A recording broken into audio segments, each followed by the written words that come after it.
Hola, es una alegría para mí poder continuar con otra presentación en el día de hoy y lo que vamos a hacer es intentar responder a la pregunta ¿qué es lo que continúa vigente y qué es lo que fue abolido en la cruz de Cristo? Y en la concepción tradicional de los pactos, como siendo el viejo antes de Cristo y el nuevo después de Cristo, después de la cruz de Cristo, en esta concepción errónea de los pactos, todo lo relacionado con la experiencia de Israel tiende a ser rápidamente descartado por el cristianismo como siendo parte del viejo pacto. Pero ahora que hemos visto y cubierto en esta serie de el pacto viejo y el pacto nuevo que estos dos pactos son en realidad experiencias del corazón, nos cabe preguntarnos qué es lo que está abolido de lo que encontramos en la ley de Moisés, en el Pentateuco. ¿Qué parte es correspondiente al viejo pacto y qué parte es correspondiente al nuevo pacto? ¿Qué es lo que queda abolido? ¿Qué es lo que permanece vigente? ¿Qué es aquello que es tan solo sombra y qué es aquello que es realidad? Al respecto, vemos primeramente lo que es claramente abolido en las Escrituras. Al respecto, nosotros leemos en Hebreos capítulo 7, versículo 11, lo siguiente. Si pues la perfección fuera por el sacerdocio levítico, porque bajo él recibió el pueblo la ley, ¿qué necesidad habría aún de que se levantase otro sacerdote según el orden de Melquisedec y que no fuese llamado según el orden de Aarón? Porque cambiado el sacerdocio, necesario es que haya también cambio de ley, y aquel de quien se dice esto es de otra tribu de la cual nadie sirvió el altar. Porque manifiesto es que nuestro Señor vino de la tribu de Judá, de la cual nada habló Moisés tocante al sacerdocio. Y esto es aún más manifiesto si a semejanza de Melquisedec se levanta un sacerdote distinto, no constituido conforme a la ley del mandamiento acerca de la descendencia, sino según el poder de una vida indestructible. Pues se da testimonio de él, tú eres sacerdote para siempre según el orden de Melquisedec. Queda pues abrogado el mandamiento anterior a causa de su debilidad e ineficacia, pues nada perfeccionó la ley y de la introducción de una mejor esperanza por la cual nos acercamos a Dios. ¿Qué es lo que notamos de estos versículos? En primer lugar, es que el sacerdocio arónico queda abolido. En segundo lugar, evidentemente lo que busca el sacerdocio es la perfección, y el sacerdocio de Aarón no obtiene esa perfección. Y aquí nos preguntamos brevemente lo siguiente: ¿qué significa esta perfección? Nosotros vemos que la palabra en griego es la siguiente. La número 50-50, teleiosis, de un acto, el cumplimiento, la verificación, la absolución. Y al respecto nosotros leemos en Hebreos capítulo 8, versículo 5, que dice, pero ahora tanto mejor ministerio es el suyo cuanto es mediador de un mejor pacto establecido sobre mejores promesas. La perfección consiste en el cumplimiento, en el establecimiento de las mejores promesas de Dios. Estas promesas, el pacto de Dios, consiste, como recordamos, básicamente en dos elementos. En primer lugar, grabar su ley en nuestras mentes y corazones, y en segundo lugar, borrar nuestros pecados y rebeliones. Así, vemos que la perfección consiste en la absolución de nuestra condición pecaminosa al transformarnos y borrar el registro de nuestra culpa. Y el versículo de Hebreos 7 recién leído nos dice que el sacerdocio arónico no puede establecer esta perfección.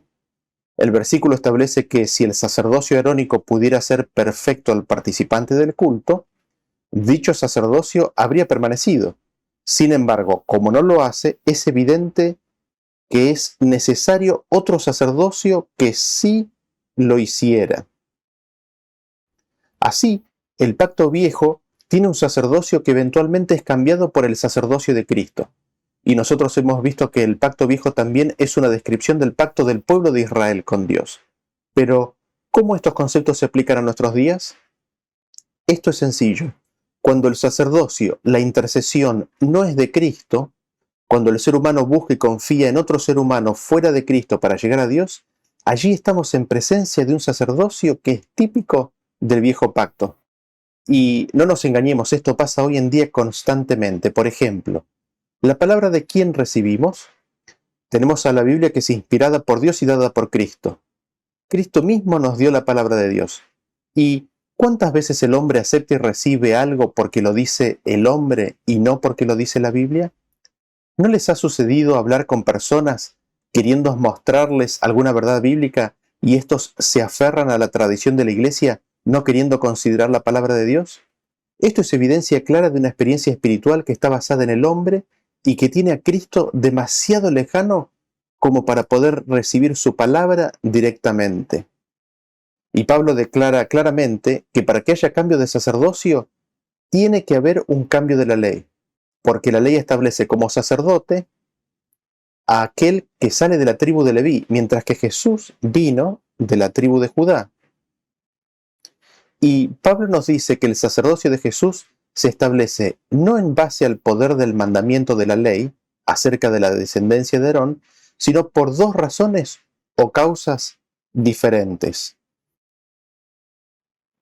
Estas dos razones o causas fundamentales son, en primer lugar, por el poder de una vida indestructible. Esta vida indestructible es la vida de Cristo, el cual permanece para siempre y que desde la caída de Adán y Eva nos es dada por medio de su Espíritu. Esta vida indestructible es la vida entera en sumisión y entrega a la completa voluntad del Padre. Esta vida es la vida de delicia y deleite absoluto en hacer la voluntad del Padre. Y esta vida es la que se da a conocer y se ve en Cristo. Esta es la vida misma de Dios. Es esta vida la que nos es dada por medio del Espíritu de Cristo. Cuando nosotros recibimos el Espíritu de Cristo, que es la promesa del pacto, recibimos esa vida indestructible.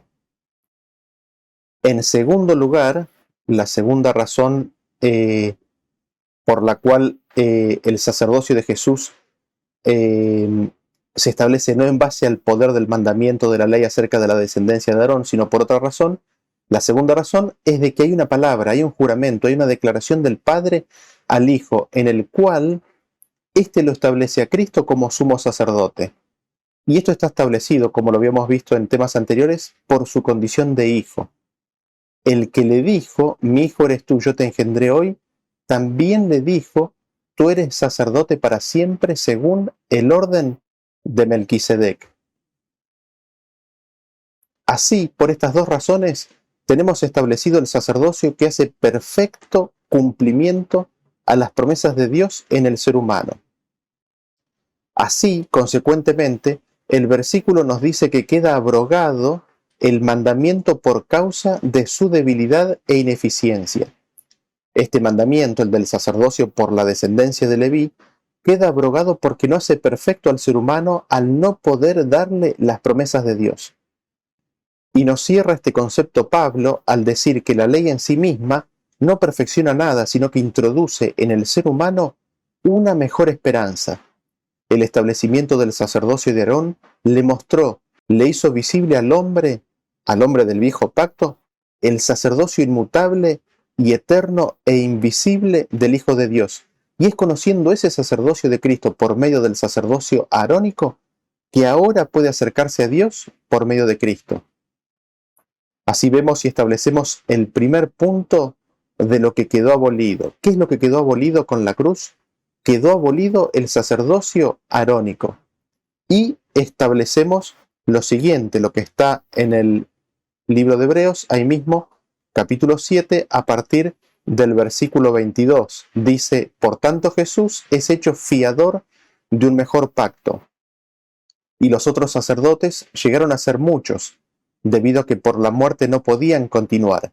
Mas este, por cuanto permanece para siempre, tiene un sacerdocio inmutable, por lo cual puede también salvar perpetuamente a los que por él se acercan a Dios, viviendo siempre para interceder por ellos. Porque tal sumo sacerdote nos convenía, santo, inocente, sin mancha, apartado de los pecadores y hecho más sublime que los cielos, que no tiene necesidad cada día, como aquellos sumos sacerdotes, de ofrecer primero sacrificios por sus propios pecados y luego por los del pueblo, porque esto lo hizo una vez para siempre, ofreciéndose a sí mismo. Porque la ley constituye sumos sacerdotes a débiles hombres, pero la palabra del juramento, posterior a la ley, al Hijo, hecho perfecto para siempre. Habiendo visto entonces que lo que quedó abolido es el sacerdocio aarónico, nos preguntamos, ¿qué más quedó abolido en la cruz? Y leemos en Hebreos capítulo 8 a partir del versículo 1, que dice así: Ahora bien, el punto principal de lo que venimos diciendo es que tenemos tal sumo sacerdote, el cual se sentó a la diestra del trono de la majestad en los cielos, ministro del santuario y de aquel verdadero tabernáculo que levantó el Señor y no el hombre. Porque todo sumo sacerdote está constituido para presentar ofrendas y sacrificios, por lo cual es necesario que también éste tenga algo que ofrecer.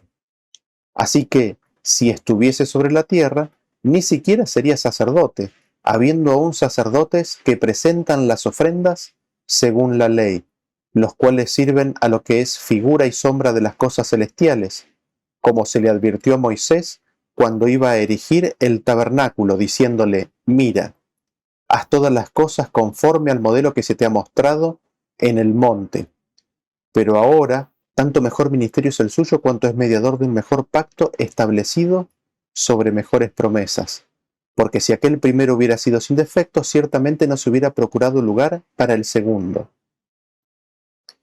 Este versículo nos presenta a un santuario y un tabernáculo. Es interesante la distinción hecha y en algún momento investigaremos por qué se hace uso de una terminología distinta.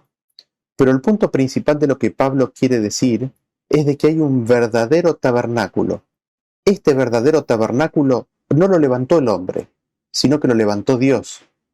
Parecería indicar entonces que el tabernáculo hecho por los hombres no es el verdadero, no es en el cual o por medio del cual se pueden hacer efectivas las promesas de Dios. Este tabernáculo levantado por el hombre no es aquel que perfecciona al adorador. Y nos preguntamos, ¿cuál es el tabernáculo levantado con manos humanas? Y aquí el mismo versículo nos dice, es el que Moisés iba a levantar y que se le advirtió cuando lo iba a erigir de que lo hiciera de acuerdo al modelo, que lo hiciera de acuerdo al verdadero tabernáculo. Con lo cual vemos que hay un paralelismo entre los sacerdocios y los tabernáculos. Y así como el sacerdocio arónico queda abolido, también el tabernáculo construido de manos humanas es abolido, porque en este tabernáculo construido con manos humanas es hallado con defecto. Este tabernáculo de manos humanas es con defecto. Y nosotros a esto lo vemos confirmado en el siguiente versículo que se encuentra en Hebreos capítulo 9, versículo 11 en adelante. Dice así: Pero estando ya presente Cristo, sumo sacerdote de los bienes venideros, por el más amplio y más perfecto tabernáculo, no hecho de manos, es decir, no de esta creación. Así, vemos entonces que quedaron abolidos el sacerdocio arónico y el tabernáculo hecho de manos en los cuales dicho servicio se ofrendaba. Y, habiendo visto que estos dos elementos quedan abolidos, nos preguntamos lo siguiente: ¿qué más quedó abolido? Siendo que el sacerdocio y el tabernáculo quedaron abolidos, dado que fueron parte del viejo pacto establecido con Israel, ¿qué es abolido consiguientemente? Al respecto leemos que Pablo, en su presentación del sacerdocio de Cristo, en forma inmediata, establece una diferencia en lo que se refiere a los sacrificios y las ofrendas. Él dice así, en Hebreos capítulo 8, a partir del versículo 3. Porque todo sumo sacerdote está constituido para presentar ofrendas y sacrificios, por lo cual es necesario que también éste tenga algo que ofrecer. Aquí Pablo parte de la figura, parte de la sombra para llegar a la realidad, al establecer de que en la figura todo sacerdote tiene algo para ofrecer.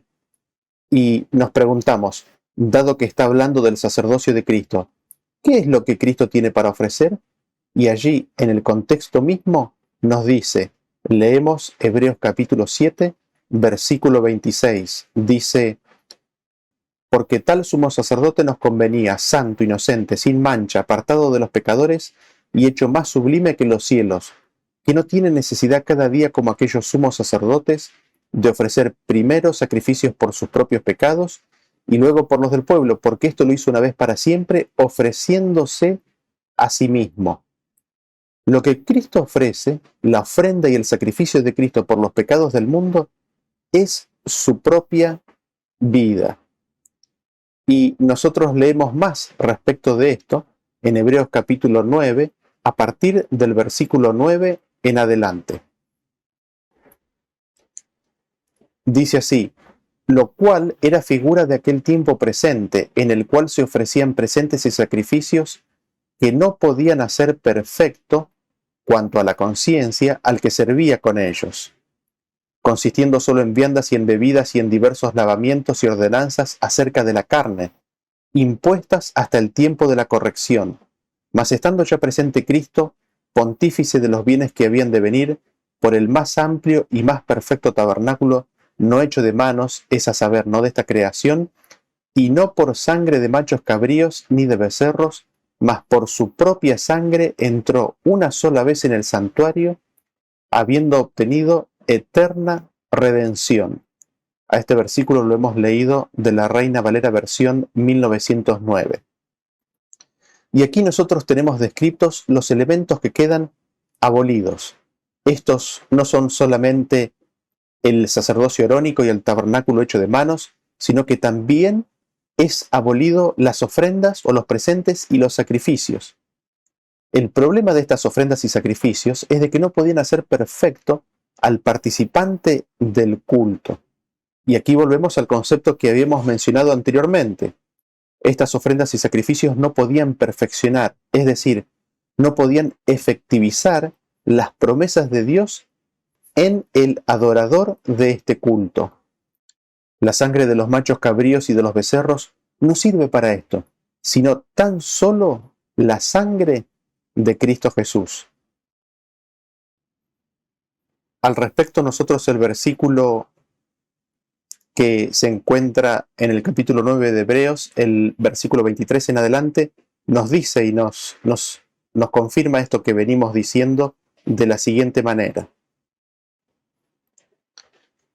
Fue pues necesario que las figuras de las cosas celestiales fuesen purificadas así, pero las cosas celestiales mismas con mejores sacrificios que estos. En tierra, el tabernáculo era purificado con la sangre de los sacrificios de animales. Sin embargo, las cosas celestiales nos dice que son purificadas con mejores sacrificios, es decir, con el sacrificio de Cristo. Por eso, dice el versículo 26 de Hebreos capítulo 9, de otra manera le hubiera sido necesario padecer muchas veces desde el principio del mundo, pero ahora, en la consumación de los siglos, se presentó una vez para siempre por el sacrificio de sí mismo para quitar de en medio el pecado. Cristo se presentó una vez para siempre por el sacrificio de sí mismo y por medio de ese sacrificio personal quita de en medio el pecado. Recordemos que este quitar el pecado consiste en el pacto de Dios, en los dos elementos: grabar la ley de Dios en nuestros corazones y nuestras mentes y en borrar nuestros pecados. Y esto consiste en la perfección. Así, este ministerio, en el tabernáculo verdadero, con el sacrificio de Cristo, es perfecto y lleva a la perfección. Y Pablo lo explica bien en detalle en Hebreos capítulo 10, a partir del versículo 1, cuando dice lo siguiente: porque la ley, teniendo la sombra de los bienes venideros, no la imagen misma de las cosas, nunca puede, por los mismos sacrificios que se ofrecen continuamente cada año, hacer perfectos a los que se acercan. De otra manera, cesarían de ofrecerse, pues los que tributan este culto limpios una vez no tendrían ya más conciencia de pecado. Pero en estos sacrificios cada año se hace memoria de los pecados, porque la sangre de los toros y de los machos cabríos no puede quitar los pecados. Repetimos el concepto: la sangre de los machos cabríos, la sangre de los sacrificios de animales, nunca pueden hacer perfectos a los que se acercan. Esta perfección consiste en quitar los pecados. Y esto se logra en Cristo haciendo efectivas las promesas de Dios, es decir, en Cristo haciendo efectivo el pacto de Dios, que consiste en grabar su ley en nuestros corazones y mentes y en borrar nuestros pecados y rebeliones. Y Pablo nuevamente refuerza este concepto al decir en Hebreos capítulo 10, a partir del versículo 11, lo siguiente: y ciertamente todo sacerdote está día tras día ministrando y ofreciendo muchas veces los mismos sacrificios, que nunca pueden quitar los pecados. Pero Cristo, habiendo ofrecido una vez para siempre un solo sacrificio por los pecados, se ha sentado a la diestra de Dios, de ahí en adelante esperando hasta que sus enemigos sean puestos por estrado de sus pies, porque con una sola ofrenda hizo perfectos para siempre a los santificados. Así, vemos que Cristo se ofreció una sola vez a sí mismo por los pecados y en ese sacrificio hizo perfecto para siempre a los santificados. Así vemos entonces que son abolidos las ofrendas y los sacrificios y todo el servicio vinculado a ellos. Nosotros encontramos adicional confirmación de esto en el libro de Daniel, capítulo 9, a partir del versículo 26, que dice: y después de las 62 semanas se quitará la vida al Mesías, mas no por sí.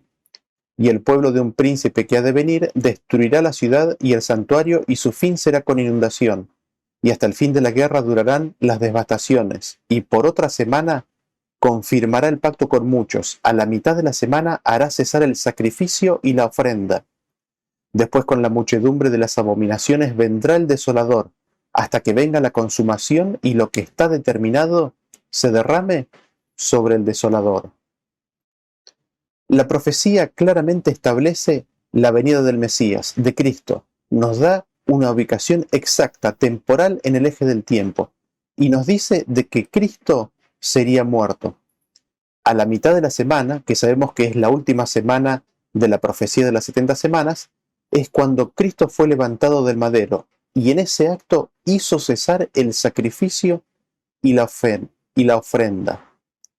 Esto lo vemos claramente manifestado en el testimonio que encontramos en el libro de Mateo, capítulo 27, versículo 50. Dice: mas Jesús, habiendo otra vez clamado a gran voz, entregó el Espíritu. Y aquí el velo del templo se rasgó en dos, de arriba abajo, y la tierra tembló, y las rocas se partieron.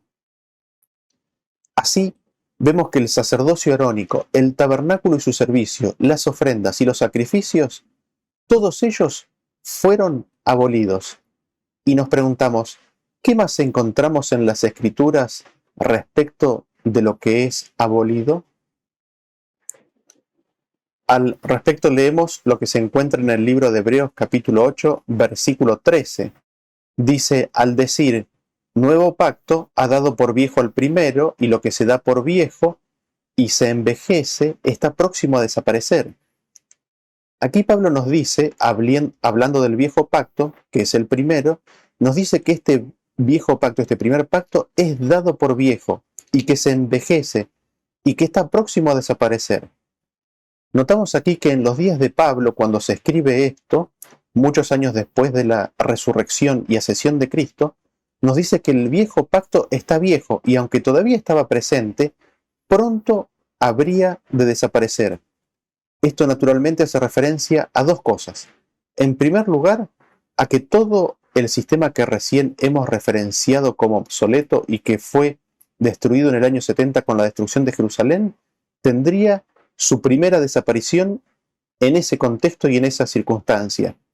Pero en forma definitiva y completo, en primer lugar está haciendo referencia a de que el viejo pacto, como experiencia de vida, como experiencia del corazón, así como fue manifestado en la vida de Abraham, así como fue manifestado en la vida del pueblo de Israel, también desaparecería en la experiencia de la humanidad. El hombre viviría el viejo pacto y habría quienes, por la gracia de Dios, entrarían y finalmente serían sellados en la experiencia del nuevo pacto. Y finalmente, cuando Dios pudiera sellar en esta experiencia del nuevo pacto y hacer perfectos a 144.000, el nuevo pacto entonces permanecería para siempre, la historia se cerraría y el viejo pacto desaparecería. Dejaría de ser el viejo pacto perecería. Nosotros encontramos evidencia de esto en Hebreos capítulo 9, cuando dice a partir del versículo 1 lo siguiente: Ahora bien, aún el primer pacto tenía ordenanzas de culto y un santuario terrenal, porque el tabernáculo estaba dispuesto así. En la primera parte, llamada el lugar santo, estaban el candelabro, la mesa y los panes de la preposición. Y saltamos al 9. Lo cual es símbolo para el tiempo presente, según el cual se presentan ofrendas y sacrificios que no pueden hacer perfecto en cuanto a la conciencia al que practica ese culto. Aquí, el viejo pacto es equiparado con el servicio del lugar santo, y por otro lado, el nuevo pacto es equiparado con el servicio del lugar santísimo. Y nos dice Pablo que en sus días, en sus propios días, el lugar santo era símbolo de su tiempo presente, donde los hombres tratarían de hacer cosas que no los pueden hacer perfectos. Y el hombre aún estaba, por medio del viejo pacto y por medio de sus propios esfuerzos y de sus propias promesas, intentando hacer realidad las promesas de Dios. Y nosotros encontramos y leemos una descripción de lo mismo en el libro de 2 de Corintios, capítulo 3, a partir del versículo 7, cuando dice lo siguiente: Y si el ministerio de muerte grabado con letras en piedras fue con gloria, tanto que los hijos de Israel no pudieron fijar la vista en el rostro de Moisés a causa de la gloria de su rostro, la cual había de perecer, y seguimos en el 14, que dice que el entendimiento de ellos se embotó, porque hasta el día de hoy, cuando leen el antiguo pacto, les queda el mismo velo no descubierto, el cual por Cristo es quitado. Y aún hasta el día de hoy, cuando se lee a Moisés, el velo está puesto sobre el corazón de ellos. Pero cuando se conviertan al Señor, el velo se quitará. Pablo nos dice que el ministerio de muerte, que en el contexto es el ministerio de la letra, habría de perecer. Y este ministerio de condenación, que es glorioso, es tan glorioso que aquellos que permanecen en el viejo pacto ponen un velo sobre sus rostros para ocultar la brillante luz del nuevo pacto. Aquellos que ponen ese velo permanecen en el viejo pacto, en el antiguo pacto, con los ojos velados, y permanecen ahí hasta que se conviertan, hasta que se vuelvan a Cristo. Cuando dejen de necesitar del hombre, ya sea de un tercero o de sí mismos, en intentar hacer cumplir las promesas de Dios, cuando vean el ministerio de Cristo como aquel quien por medio de su vida y su sacrificio hace realidad todas las promesas de Dios en nuestra vida, y se vuelvan a Cristo, entonces el velo se rasgará, entonces podrán tener acceso directo a Dios por medio de Cristo, por medio del sacrificio y la mediación expiatoria de Cristo. Así vemos que el sacerdocio arónico, el tabernáculo y su servicio, las ofrendas y los sacrificios fueron abolidos. Sin embargo, la experiencia del viejo pacto en la humanidad todavía no sería abolida hasta el día en que se diga: el que es justo siga siendo justo y el que es injusto siga siendo injusto. Hasta el día en que la humanidad, en forma corporativa, representada por 144.000, sea sellada en forma definitiva y final en el nuevo pacto. Y nos preguntamos, habiendo visto que esto es abolido, ¿qué es lo que permanece? ¿Qué es lo que permanece en el tiempo? En primer lugar, podemos afirmar con certeza que permanece el sacerdocio de Cristo en el tabernáculo perfecto, celestial, con la ofrenda del sacrificio de sí mismo, intentando llevar al que quiera a la experiencia del nuevo pacto, que consiste en la efectivización de las promesas de Dios. Y este nuevo pacto, estas promesas de Dios, ¿en qué consisten?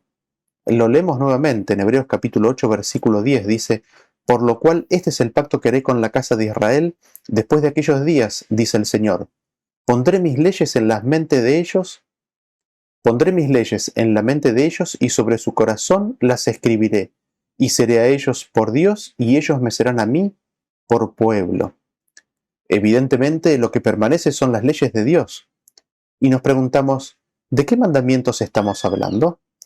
Son los mandamientos del pacto de Dios, de acuerdo a Hebreos 8. Leámoslos a esos mandamientos. Deuteronomio capítulo 4, versículo 13, nos dice: y él os anunció su pacto, el cual los mandó poner por obra, los 10 mandamientos, y los escribió en 2 tablas de piedra. Permanecen, ahora ya no en tablas de piedra, ni siquiera en el papel de la Biblia, sino que en la mente y en el corazón de su pueblo, grabadas allí por el Espíritu de Dios, el dedo de Dios, los 10 mandamientos. Así vemos entonces que lo que permanece son los 10 mandamientos de Dios. Esto nosotros lo vemos confirmado por Jesús mismo en Juan capítulo 14, versículo 15, cuando dijo: si me amáis, guardad mis mandamientos. El pacto de Dios son los mandamientos de Dios que Cristo nos da. Así son los mandamientos de Cristo. Cristo como sumo sacerdote nos da el pacto de Dios, nos da sus promesas, nos da sus mandamientos por medio de su Espíritu. El fruto primero del Espíritu que es mencionado es el amor, y con él nosotros guardamos los mandamientos en el corazón. Dios los establece en nuestro corazón y en nuestras mentes si nosotros le damos nuestro consentimiento. Y nos vamos al tiempo del fin y vemos que de los 144.000 se dice en Apocalipsis 14, versículo 12, aquí está la paciencia de los santos, los que guardan los mandamientos de Dios y la fe de Jesús. ¿Dónde los guardan? En sus corazones. Ellos han entrado en el pacto nuevo porque han guardado los mandamientos de Dios. ¿Cómo? Al no resistir al Espíritu Santo de la promesa, el cual grabó en sus mentes y corazones los 10 mandamientos. Esa vida de obediencia voluntaria y gozosa al servicio de Dios. Y nos preguntamos adicionalmente, ¿hay algo más que permanece? ¿Qué más de la ley de Moisés del Pentateuco permanece? Para responder esta pregunta, leemos en Malaquías capítulo 4, versículo 4, que nos dice: acordaos de la ley de Moisés, mi siervo, al cual encargué en Horeb ordenanzas y leyes para todo Israel. Dios a su pueblo que vive justo antes del día grande y espantoso del Señor, les pide que se acuerden de las ordenanzas y leyes que le dio Israel, no sea que la tierra sea herida con maldición. Y nos preguntamos, ¿qué son estas ordenanzas y leyes que el pueblo de Dios, justo antes de la segunda venida de Cristo, tiene que recordar y mantener presente? Esto lo veremos en detalle en el próximo tema. Que Dios los bendiga y nos vemos en la próxima presentación. Hasta luego.